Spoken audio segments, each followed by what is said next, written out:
kasuyo. Subas ko na naman. Papalaban na naman yung ating Triple J sa subas ko sa alon. Time check pala natin mga kasuyo. Alas 6:30 na po ng hapon. Damit lang. Damit lang. Muti na ang dagat mga kasuyo. Oh, malaki ang alon. Taib pala ngayon.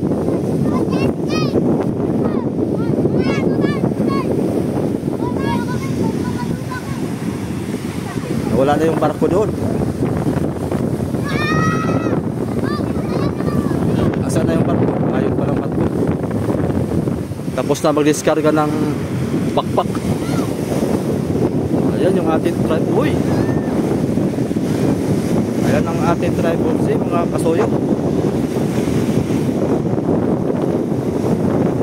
Hindi tayo makalaot at malakas.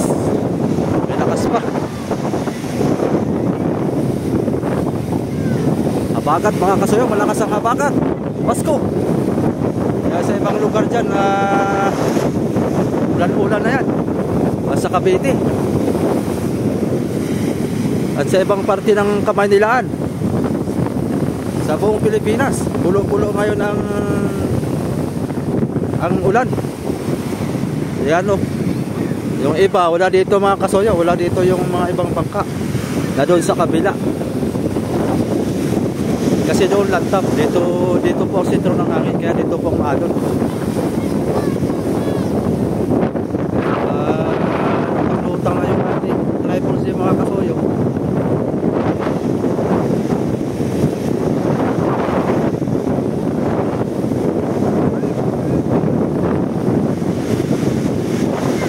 So yan, magandang hapon po sa lahat. Thank you for watching.